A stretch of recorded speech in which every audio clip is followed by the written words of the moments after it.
요양보호사의 하루는 어르신들의 작은 부탁으로 시작합니다. 하루는 늘 부탁으로 시작합니다. 아침 7시 요양원 복도를 걷다 보면 문틈 사이로 조심스레 들려오는 목소리가 있습니다. 간호사님, 물 좀 주세요. 저기, 창문 좀 열어주실래요? 요양보호사의 하루는 거창한 일보다 이렇게 작은 부탁으로 시작됩니다. 하지만 그 부탁 속에는 어르신들의 하루, 어쩌면 삶 전체가 담겨 있습니다. 아가씨, 이거 좀 열어줄래요? 부드럽게 창문을 열자 차가운 바람이 방 안으로 스며들었습니다. 그 손은 오래된 주름과 세월의 흔적이 고스란히 묻어 있었습니다.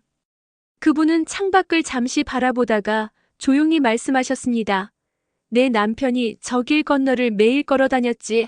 아침 첫 인사와 아침 돌봄입니다. 근무를 시작하면 제일 먼저 하는 일은 어르신들의 상태 확인입니다. 어제 밤은 잘 주무셨는지, 아침 식사는 잘 하실 수 있을지, 조심스럽게 문을 열면 어떤 분은 웃으며 반겨주고 어떤 분은 여전히 이불 속에서 시간을 보내고 계십니다. 오늘은 왜 이렇게 늦게 오셨어요? 이런 농담 섞인 말에 저도 웃음이 납니다. 그 한마디가 저를 하루 종일 버티게 하는 힘이 되기도 하죠. 식사와 함께하는 이야기입니다. 아침 식사 시간은 단순히 먹는 시간이 아닙니다.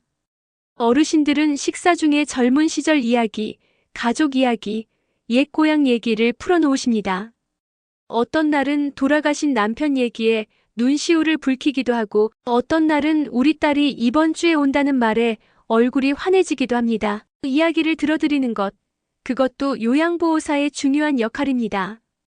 대답을 잘해주는 것보다 귀 기울여 들어주는 것이 어르신들에게 더 큰 위로가 됩니다. 한 어르신이 반찬을 젓가락으로 톡톡 건드리더니 말했습니다. 이 반찬 우리 엄마가 해주던 맛이네. 옆에 앉은 저는 그 말을 그냥 흘려들을 수 없었습니다. 그분의 어머니는 이미 70년 전 세상을 떠나셨다고 합니다. 그러나 그 맛 하나로 어린 시절의 기억이 식탁 위로 소환된 것입니다. 작은 부탁들 속의 의미입니다. 어르신들의 부탁은 다양합니다. 손톱 좀 깎아줄래요? 사진 좀 보여줄까요? 라디오 채널을 바꿔줄 수 있나요? 이런 사소한 부탁들이지만 저는 그 속에서 어르신들이 잃어가고 있는 자율성을 느낍니다. 예전에는 혼자 하실 수 있었던 일들이 이제는 누군가의 손을 빌려야만 가능해졌으니까요. 그래서 저는 부탁을 받을 때마다 최대한 그분의 방식을 존중하려고 합니다. 혹시 제 서랍 안에 있는 빛바랜 노란 봉투 좀 꺼내줄 수 있을까요? 서랍 속에서 찾아낸 건 오래된 편지였습니다. 편지를 조심스레 품에 안은 어르신은 말했습니다. 이거 내 남편이 군대 가기 전에 쓴 편지예요. 이 편지만 보면 아직 그 사람이 내 옆에 있는 것 같아요. 그 부탁이 단순한 물건 전달이 아니라 사라진 시간과 다시 연결되는 의식임을 깨달았습니다. 병원 동행, 또 다른 하루의 일과입니다. 가끔은 병원에 동행해야 할 때도 있습니다. 어르신들이 병원 진료실에서 의사 선생님 말씀을 잘 못 알아들을 때 대신 질문하고 기록합니다. 진료 후 돌아오는 길 어르신은 종종 이런 말을 하십니다. 아유, 혼자 갔으면 아무 말도 못하고 왔을 텐데. 이 말이 요양보호사로서의 존재 이유를 다시 깨닫게 해줍니다. 병원으로 가는 길 늘 수다스럽던 어르신이 말이 없었습니다. 진료를 마치고 돌아오는 차 안에서 겨우 한마디 하셨습니다. 혹시 나 이제 더 오래 못 사는 거 아니겠죠? 그 순간 저는 대답 대신 손을 꼭 잡아드렸습니다. 때로는 말보다 온기가 더 깊은 위로가 되니까요. 오후의 한가로움과 돌봄입니다. 오후에는 체조나 노래, 그림 그리기 같은 소규모 프로그램이 진행됩니다. 활동이 끝난 후 저는 방을 돌며 어르신들의 상태를 다시 확인합니다. 이때 나오는 작은 부탁이 많습니다.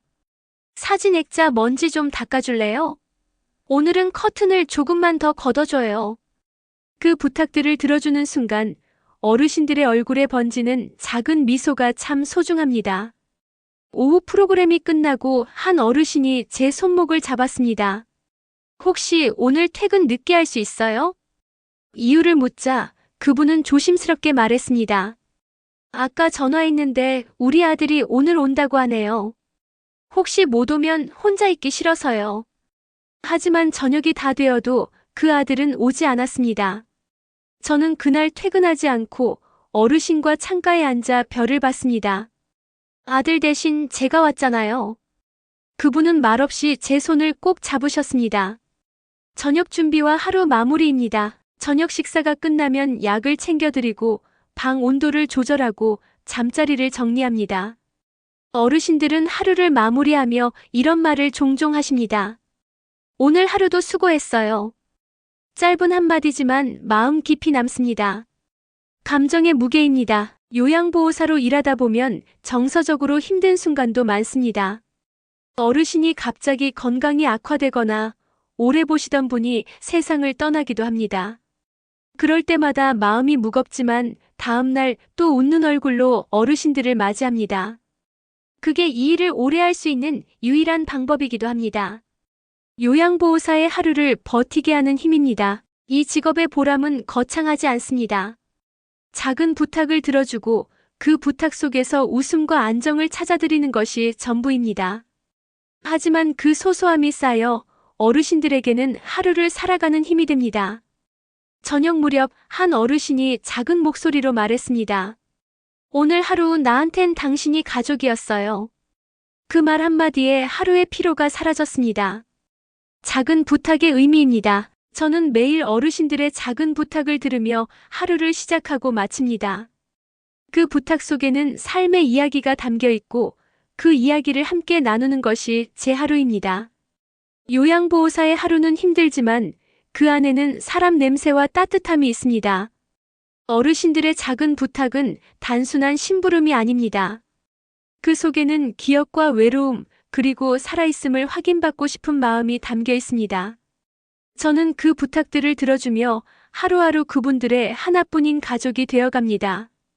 이 영상은 요양원이나 요양병원에 계신 우리 부모님들의 건강을 잘 케어하고 건강한 하루하루를 살게 하기 위해서 도움을 주고 싶은 자식의 심정으로 이 영상을 제작하였습니다. 구독해주시면 건강한 삶을 위한 정보로 보답드리겠습니다. 당신의 건강을 지키는 시간, 좋아요와 구독 눌러주세요. 건강찾기 운동 굿뉴스 GNTV였습니다. 감사합니다.